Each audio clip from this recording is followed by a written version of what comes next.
Can we have a moment of silence and pray for a moment? In the name of Jesus, thank you for today. Thank you for your mercy and grace. Thank you for your love. Thank you for my life, health, and strength. Thank you for my friends and family, the support. Thank you for this podcast and its listeners.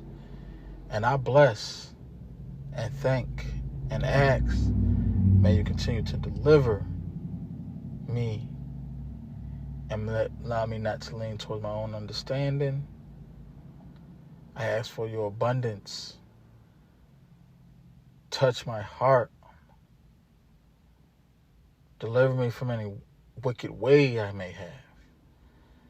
Any ill intent I may have. Remove these sins that I have.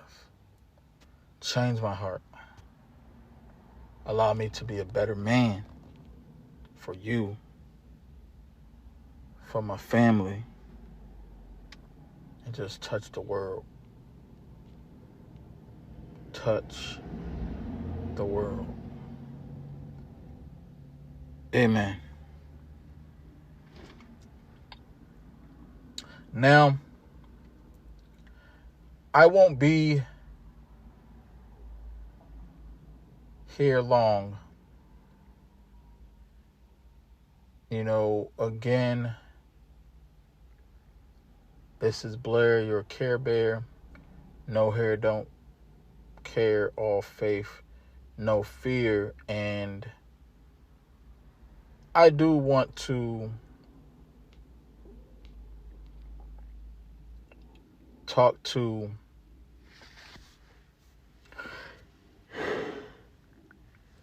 the parents that are listening. Because, summer is approaching. And I just want to, address a couple things. I love being a parent. It's hard sometimes. It's frustrating sometimes. And sometimes it's overwhelming. But I love my child. And even my extended family and children and their nieces and nephews, godchildren, etc., etc., etc. I really just want to reassure y'all, parents, especially in this day and age, y'all are doing a great job. Most of you are doing a great job. I think a lot of times when we see these things on social media or even outside here on the streets, we'll generalize every situation, and it kind of almost makes those who are doing what they're supposed to do, going above and beyond, they're kind of be considered to be also in that conversation. And I'm here to say that, look, there's times where we can generalize certain things, but overall, I have to, catch myself sometimes be like, look, I'm not talking about this type of person. This doesn't apply to you. And I think sometimes pointing that out is important, but overall, we shouldn't have to always, say that we're not talking about this type of parent or whatever it is it may be. Because if it doesn't apply to you, it doesn't apply to you.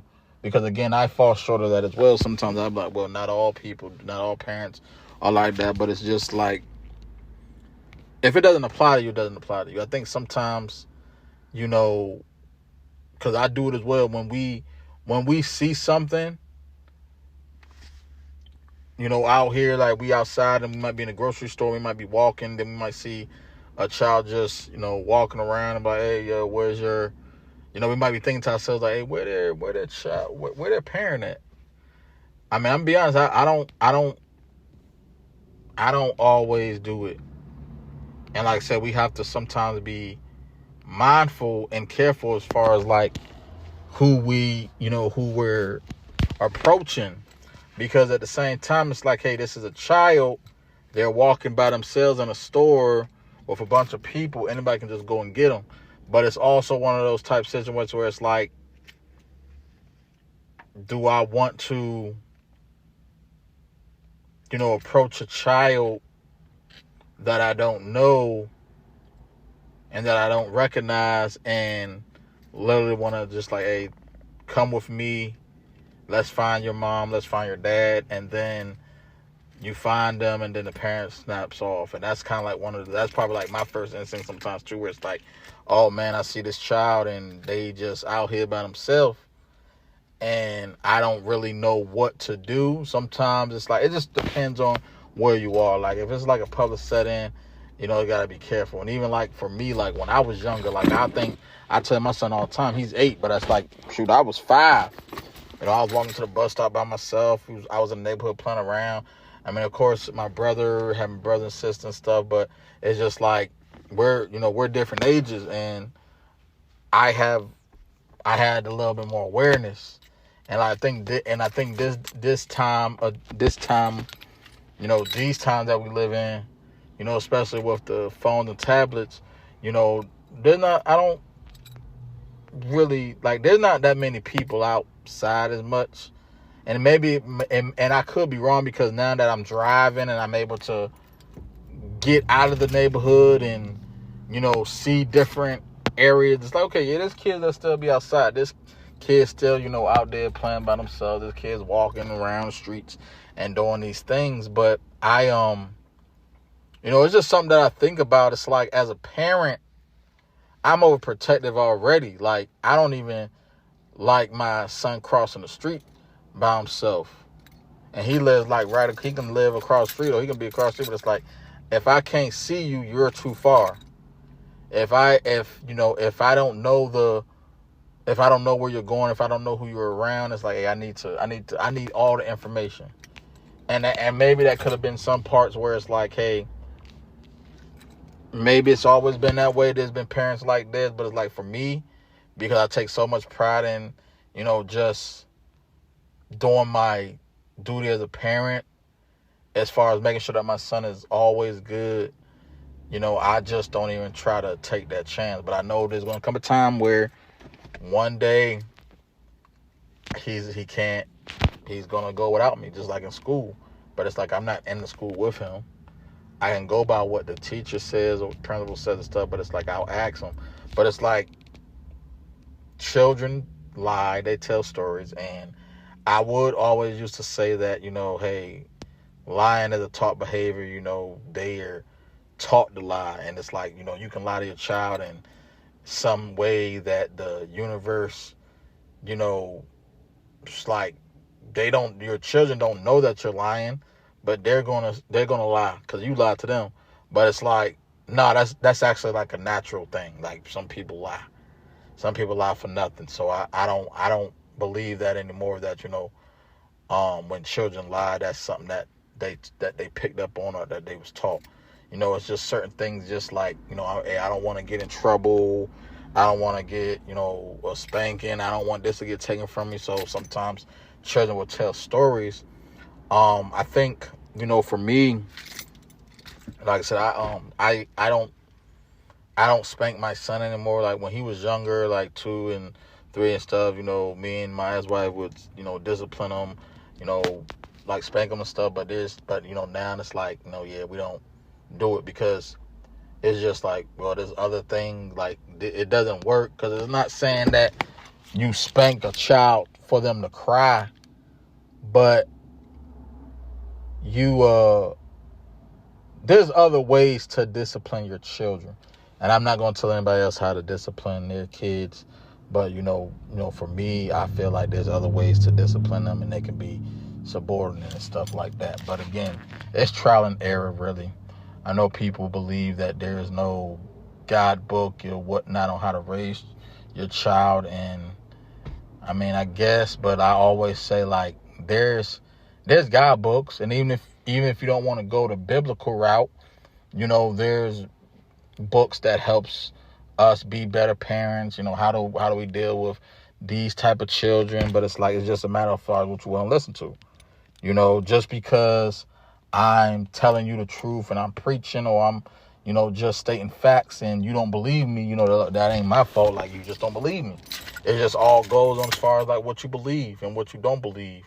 So I do just wanted to just come up here and just talk about, parenting, because, even though my son's 8 going on 9, no, I still feel like I was a parent before that. My nieces and nephews kind of prepped me, my goddaughter, prepped me and everything. And I know it's not the same because I can always send them back, or they wasn't, like, I'm not around them 24/7.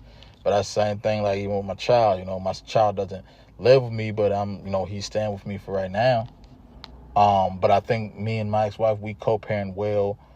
We're not going to agree on everything, especially when it comes to the children. But I'm just glad that my son, he's in a good environment. Things can always be better. But I do feel like as a parent, and especially as a father, we have to be active and present. Even if you're not at the school or in the house all day, every day, just make sure that you're checking on them, helping them with, other activities. Like like my son, I'm still, trying to have my son learn how to, like, tie a shoe. Like, there was at one point he knew how to tie it, then he forgot how to tie it, because it's like, I think even in children, like, there's certain things that they have to be consistent with for an extended amount of time until they don't need your help anymore. And I think even, like, at least for myself, I can't speak for my ex-wife or any other people that, he encountered, but it's like, I was like, okay, you got it. You probably trained now. You know when to go to the bathroom. So that's the only thing. Like, when he pees on himself, oh yeah, I'm handling it. I'm handling, him accordingly, because I tell him all the time, and I know it's more than just telling children things sometimes, but it's like, how do I show him how to not pee on himself? How do I can show him how to tie a shoe. I can show him how to ride the bike. I can show him how to throw a football. I can show him how to dribble a basketball. But it's like, there are certain things that I have to let him do on his own to master. So maybe I'm not as strict, because it's like, I'm a firm parent, but I'm not a strict parent. Like, I give him a little bit more leverage. Like I said, I don't spank him or nothing. So there's other things, like, I'll probably take this, but it's I guess I have to probably be a little bit more, not aggressive, but I have to be a little more assertive when it comes to raising him. Because again, like I said, I can punish him, but I'm not sticking to the punishment. Oh yeah, I'm about to take this tablet from him, I'm about to take this phone. I'll let you get on it tomorrow. But I think, a day, it's just, like I said, trial and error. But I am interested to to hear, y'all's perspectives as far as parenting. How do you manage your children when it comes to when they do something that you told them not to do, or when they do something wrong or bad? Like, how do you solve it? Because I will say that there are a lot of things that children do that calls for spanking, but then there's other things that don't. And I always used to say this, even before I was young, I was like, yeah, Maybe I could have been overreacted, but I think sometimes even as parents, you know, we can sometimes react in an emotional way. You know, we might tell this child, hey, don't touch that stove, and they want to understand why or something, but it's like, hey, it don't matter why. But sometimes we have to explain to them, and then it's like they'll touch it and then they burn themselves, and then we will still spank them. But I'm like, well, they just burnt themselves. You know, you wanna add more fuel to the fire. I mean, like, children do have some, you know, have sense to where they can understand it, but you know, that's just something that I've thought about. I do want to you know, revisit this at some point, but you know, it was just something I wanted to discuss real quick. But as always, like I said, if you have any questions, suggestions, requests, you know, feel free to holler at me. I'm on all social medias, YouTube, all that stuff. I mean, the information's like, you'll have the information to get in contact with me. But you know, BLSD, the number 1 UP. That's my Instagram, Twitter, and all that stuff. But as always, stay safe, stay productive, and positive. This is Blair. I'm out.